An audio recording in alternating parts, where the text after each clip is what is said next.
ایک سوال یہ پوچھا گیا ہے کہ حضور اقدس صلی اللہ علیہ وسلم نے کہیں یہ ارشاد فرمایا ہے کہ شریف مرد عورتوں سے دبتا ہے اور کمینہ انسان عورتوں پر غالب رہتا ہے۔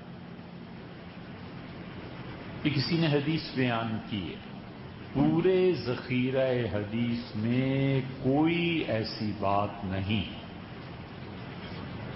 سمجھے؟ سیدھی سی دو لفظوں کی بات ہے کہ حضور اقدس صلی اللہ علیہ وسلم نے کہیں یہ نہیں فرمایا کہ شریف آدمی اپنی عورتوں سے دبتا ہے اور کمینہ آدمی ان پہ غالب رہتا ہے۔ جہاں سے یہ حدیث سنا کر اس کی تحریف کی گئی ہے، اس کے معانی میں تبدیلی کی گئی ہے، وہ ابن ماجہ کی روایت ہے۔ حدیث کی کتابوں میں اگر آپ ابن ماجہ کو دیکھیں گے تو اس کا وہ باب نکالیے کہ کون سی چیز آگے سے گزر جائے تو نماز ٹوٹ جاتی ہے۔ مختلف کتابوں میں مختلف چیزوں کا ذکر ہے۔ ایک جگہ یہ آیا ہے کہ مجوسی، یہودی اور عیسائی وہ سامنے سے گزر جائے تو نماز ٹوٹ جاتی ہے۔ ہم یہ نہیں کہہ رہے کہ یہ احادیث ساری صحیح ہیں، جو کچھ آیا ہے اس کو بتا رہے ہیں۔ ہم یہ نہیں کہہ رہے کہ ساری احادیث درست ہیں، ہم یہ کہہ رہے ہیں کہ حدیث کی کتابوں میں جب آپ پڑھیں گے اس موضوع کو کہ کون کون سی چیزیں نمازی کے آگے سے گزر جائیں تو نماز ٹوٹ جاتی ہے، وہاں یہ لکھا ہوا ملے گا۔ اب یہ روایت خود کیسی ہے، صحیح ہے، ضعیف ہے، غلط ہے، یہ ایک الگ موضوع مستقل بحث ہے۔ یہودی، عیسائی اور مجوسی کے علاوہ وہ عورت جو ایام کی حالت میں ہو، اگر سامنے سے گزر جائے تو نماز ٹوٹ جاتی ہے۔ بچہ سامنے سے گزر جائے تو نماز ٹوٹ جاتی ہے، گدھا سامنے سے گزر جائے تو نماز ٹوٹ جاتی ہے، سور سامنے سے گزر جائے تو نماز ٹوٹ جاتی ہے۔ اس طرح کی مختلف روایتیں آپ کو مختلف جگہوں پر ملیں گی۔ ام المومنین حضرت عائشہ رضی اللہ عنہا نے سب سے پہلے اس پہ تنقید کی۔ جب حضرت ابو ہریرہ رضی اللہ عنہ نے ایک حدیث سنائی تو ام المومنین عائشہ رضی اللہ عنہ سخت ناراض ہوئی۔ انہوں نے کہا ابو ہریرہ کیا کرتے ہو؟ عورتیں کیا گدھوں کے برابر ہو گئی ہیں کہ عورت گزرے تو نماز ٹوٹ جائے اور گدھا گزرے تو نماز ٹوٹ جائے؟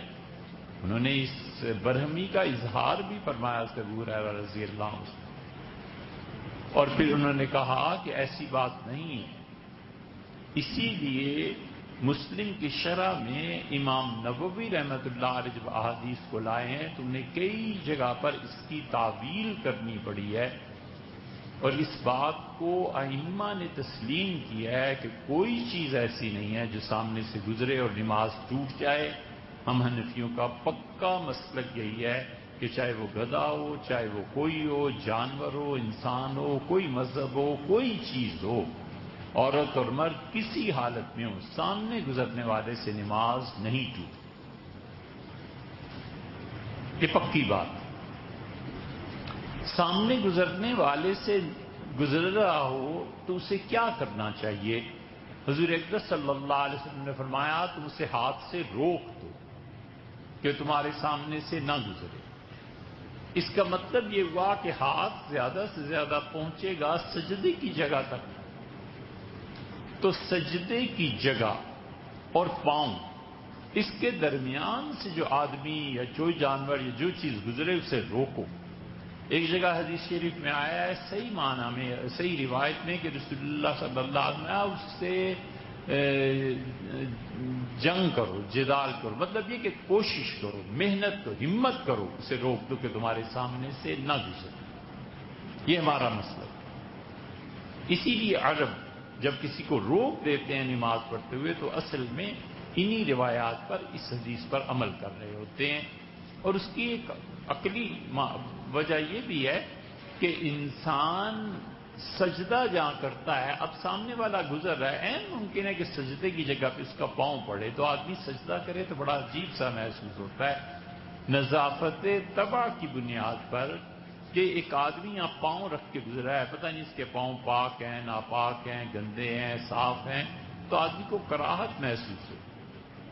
اسی لیے امام نووی رحمۃ اللہ علیہ نے ان احادیث کی تشریح کرتے ہوئے اس تعویل کو لیا ہے، اور وہ کہتے ہیں کہ اس کو روکنا چاہیے، اور وہ کہتے ہیں کہ نماز ٹوٹنے سے مراد یہ آئی نا اب اصل بات۔ امام نووی رحمۃ اللہ علیہ فرماتے ہیں اور دیگر ائمہ بھی کہ نماز ٹوٹنے سے مراد یہ نہیں ہے کہ وہ آدمی دوبارہ نماز پڑھے، نماز ٹوٹنے سے مراد یہ ہے کہ اس کی توجہ اللہ ٹوٹ جاتی ہے، اللہ کی طرف جو توجہ ہے وہ ٹوٹ جاتی ہے۔ اسی لیے فقہا نے منع کیا ہے کہ جب تم مسجد میں آؤ اور کوئی شخص تلاوت کر رہا ہے، عبادت کر رہا ہے تو سلام نہ کرو، کیونکہ پتہ نہیں اس کی کیا حالت ہے۔ سلام سن کے وہ اللہ کی بجائے تمہاری طرف ہو جائے گا کہ ہو فلاں صاحب آ گئے، شیخ صاحب آ گئے، ان سے یہ بات بھی کرنی تھی۔ اچھا خاصا تلاوت میں جی لگا ہوا ہے، قرآن وہ اچھی طرح پڑھ رہا ہے، اور وہ بٹ صاحب آ گئے، یار ان سے دکان کی بات بھی کرنی تھی، توجہ منتشر ہو جاتی ہے۔ امام نووی رحمۃ اللہ اس کی تعویل کیا، بہترین تعویل کی ہے، وہ کہتے ہیں نماز نہیں ٹوٹتی۔ جس حدیث میں تحریف کی گئی ہے اب وہ بھی سن لیجئے۔ اصل میں بات ام المومنین ام سلمہ رضی اللہ عنہا کی ہے۔ ام سلمہ رضی اللہ عنہ فرماتی ہیں کہ حضور اقدس صلی اللہ علیہ وسلم میرے حجرے میں نماز پڑھ رہے تھے، اور آپ نماز کی حالت میں تھے، اور میرا بیٹا عبداللہ یا عمر، جو ام المومنین ام سلمہ رضی اللہ عنہ کا بیٹا ان کے پہلے شوہر سے تھا، حضرت ابو سلمہ رضی اللہ عنہ سے، فرمایا کہ عبداللہ یا عمر رسول اللہ صلی اللہ علیہ وسلم کے سامنے بچہ تھا، گزرنے لگا تو آپ نے اسے روک دیا، بچہ رک گیا،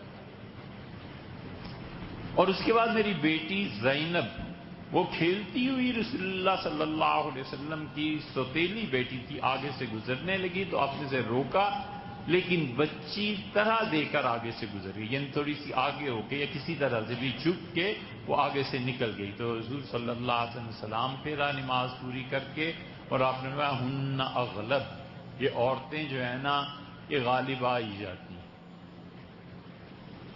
مطلب یہ کہ عورتیں جس کام کو ٹھان لیں وہ کر گزرتی ہیں، جس چیز پہ اصرار کرتی رہیں پھر آخر مرد رک جاتا ہے اور اپنا کام کر لیتی ہیں۔ یہ ہے کل روایت، جتنی بھی روایات میں یہ یا اس سے ملتے جلتے الفاظ آئے ہیں ان سب کا خلاصہ یہ، اس کا یہ مطلب نہیں ہے معاذ اللہ استغفر اللہ کہ کمینے مرد جو ہوتے ہیں وہ اپنی عورتوں سے دبتے ہیں، اور جو شریف آدمی ہوتے ہیں عورتوں سے وہ دب جاتے ہیں اور کمینے ان پہ غالب آ جاتے ہیں، یہ مراد نہیں ہے۔ ولیعذ باللہ سیدنا عمر رضی اللہ عنہ نے ایک مرتبہ کا قصہ بیان کیا ہے، اور وہ کہتے ہیں کہ میں نے رسول اللہ صلی اللہ علیہ وسلم سے عرض کیا تو آپ ہنستے رہے، مسکراتے رہے اور کچھ نہیں فرمایا۔ میں نے کہا اللہ کے رسول، مکہ میں ہم اپنی عورتوں پر حکم چلاتے تھے، اور یہ مدینہ منورہ میں آ کے ایسی نرمی ہو گئی ہے کہ اب عورتیں ہم پہ حکم چلانے لگی۔ چپ رہے، کچھ نہیں فرمایا، بس ہنسے مسکرائے۔ یہ چیز حضور صلی اللہ علیہ وسلم نے خود ام المومنین سے عائشہ رضی اللہ عنہا سے کہا کہ جب تم ناراض ہوتی ہو اور جب تم خوش ہوتی ہو نا تو تمہاری دونوں کیفیات کا مجھے ادراک ہو جاتا ہے۔ انہوں نے کہا کیسے؟ آپ نے فرمایا جب تم ناراض ہوتی ہو، مجھ سے کوئی بات کرتی ہو اور تمہیں کوئی قسم کھانی ہوتی ہے تو تم کہتی ہو رب ابراہیم، ابراہیم علیہ السلام کے پروردگار کی قسم ہے کہ یہ بات یوں ہے، جب ناراض ہوتی ہو، اور جب خوش ہوتی ہو تو کہتی ہو رب محمد، محمد صلی اللہ علیہ وسلم کے پروردگار کی قسم۔ تو آپ نے خوش ہوتی ہو تو پھر میرا نام استعمال کرتی ہو، ناراض ہوتی ہو تو ابراہیم علیہ السلام کے نام پہ چلی جاتی ہو۔ تو اس عائشہ رضی اللہ عنہ بھی ہنسی اور کہا یہ بات درست ہے آپ کی۔ تو اس لیے یہ مسئلہ ایسے نہیں،